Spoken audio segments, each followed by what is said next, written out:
Everyone, I am Mark Tong, and welcome to our last series of videos. And this series of videos is going to be about permutation, combination, and binomial expansion. And now let's get straight to the concepts of that. So the most important thing is that will be very commonly used in this video is factorial notation, which will be present and used in all permutation and combination formulas. Factorial numbers is a notation to represent the product of consecutive positive integers, and this is read as d factorial.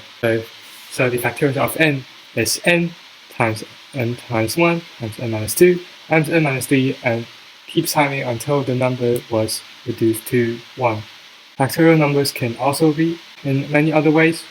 So, for example, when in the multiplication, for example, 8 times 7 times 6, you can represent as a factorial, as this is the start of factorial 8, but the rest of the factorial of 5 is not present in the left-hand side.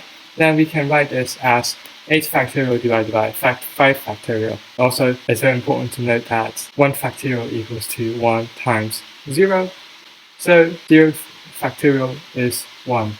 As 1 factorial is 1 times 0 factorial. So now let's look at the binomial coefficients. This is going to be used when calculating combination.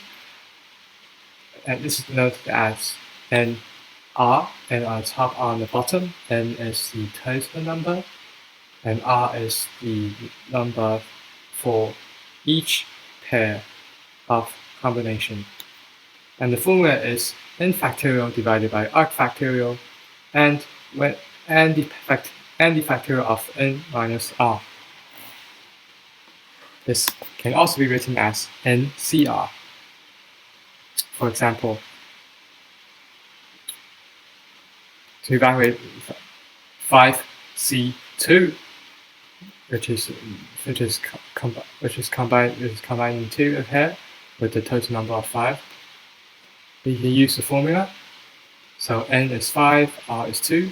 So 5 factorial divided by 2 factorial times 3 factorial, which is the 5 factorial divided by 2 factorial times 3 factorial equals to 10. Then over here, for 11, C7, C means combination. And in this case, n is 11, r is 7. So the factorial of 11 divided by 7 times 4 factorial is, as 7 factorial will counteract with the last 7 in the 11th and the factorial of 11, then only the rest of the multiplication will undergo division, and the final answer you will obtain is 330. And now let's look at the permutation, which is arranging those symbols, but in any arrangement in a definite order, which means that each of the symbols can be used twice. The formula for permutation is the factorial of n divided by the factorial of n minus r. This can help us to understand what is a permutation exactly by using the number of sets to fill. So now we are finding the number of different permutations on symbol A, B, C, D, E, D, E, F, and G. So there is 7 symbols in total and 3 positions to fill. The first position, any of the symbols can be used.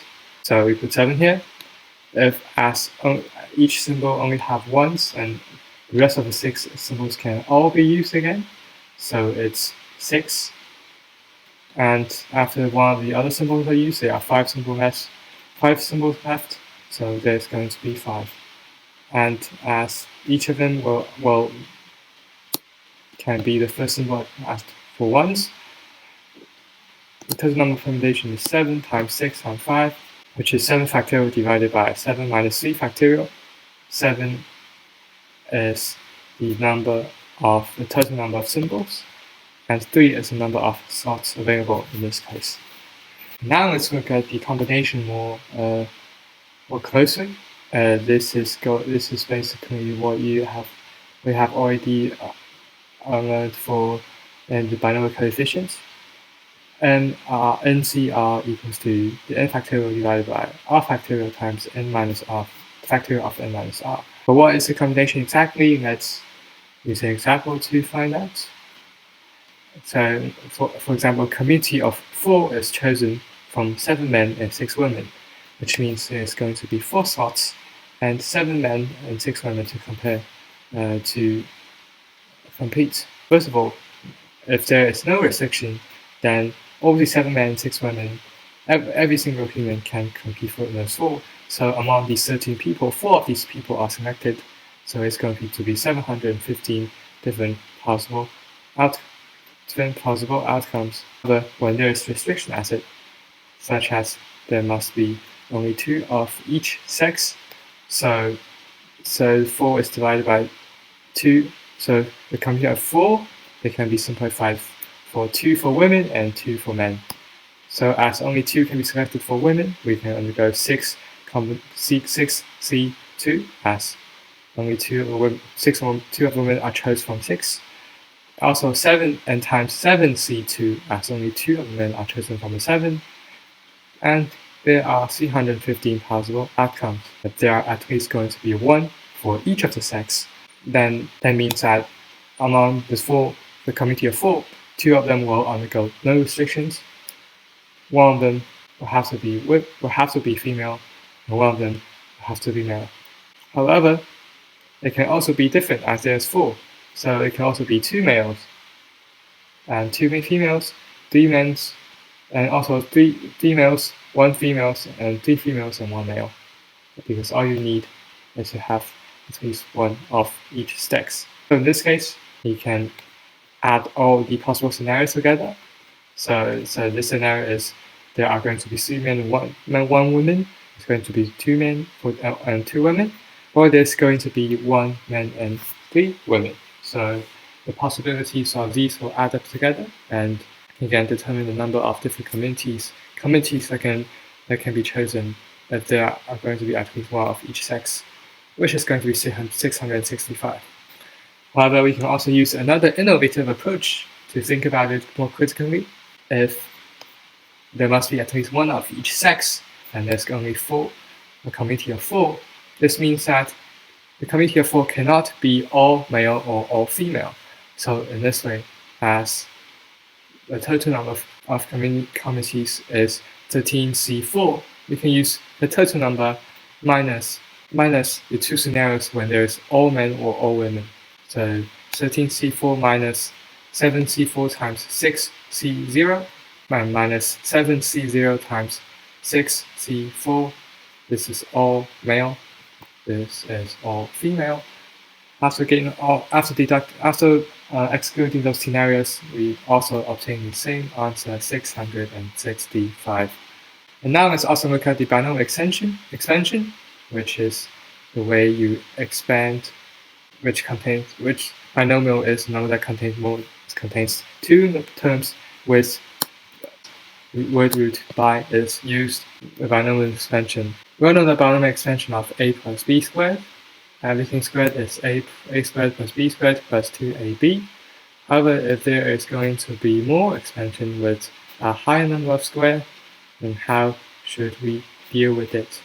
And here comes the binomial theorem. And the binomial theorem basically states that a plus b with squared with n, the power of n equals to a with the power of n plus the b to the power of n, and plus nc1 and until ncr. And each time, and for each combination, the power of a will decrease by 1, and the power of b will increase by 1. And the power of a will go on the descending order, and the power of b will go on the ascending order until b to the power of n. The combination for each of them will also go on a ascending order. So for a power n, it's nc0, and for and as the power of A decreased by 1 and the power of B increased by 1, the combination turns to NC1. And the combination will continue for each term until it reaches the last term, B to the power of n, which is n combined, which is NCn. Also, both of them also undergoes combination, but as the outcome is always 1, this is not going to be explicitly listed again. Another important formula is the general term formula, which is listed always the r plus 1th term will equal, of the binomial expansion, will equals to NCr times a to the power of n minus r times with b to the power of r. So let's look at some sample questions. For example, this question asks you the first 3 and the last 2 terms of the expansion of 2x plus x 1 over x with the power of 12. So let's undergo. So in this case, 2x is a in the formula, and 1 over x is the b in the formula. Then let's undergo the expansion. First, it's a to the power of n is 12, so the first term is 2x with the power of 12. Then the second term, as the combination, as the number of combination will increase by 1 every single time, so it's 12c1 times 12x. The power will, as the power of a, which is 2x, will decrease by 1 every single term. So this is 2x with the power of 11 and 1 over x with the power of 1, as the its power increased by 1.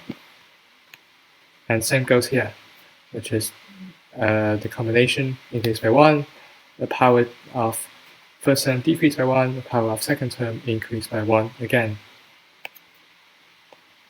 And now let's look at the last 2 terms.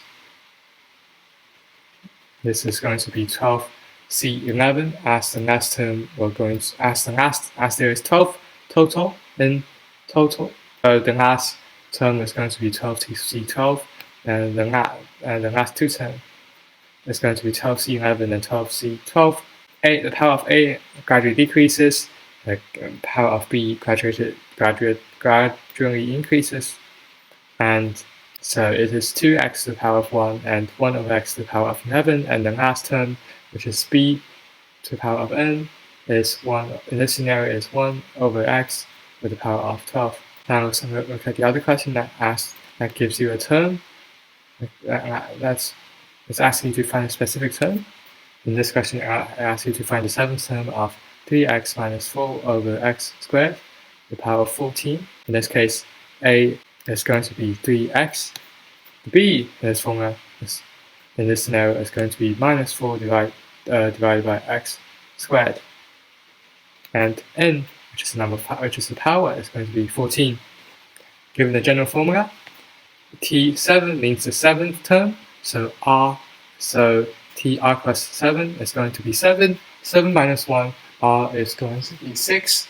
So the number of combinations, guys. So combination each will going to be 6. And for the 7th term, the power of B is also going to be 6.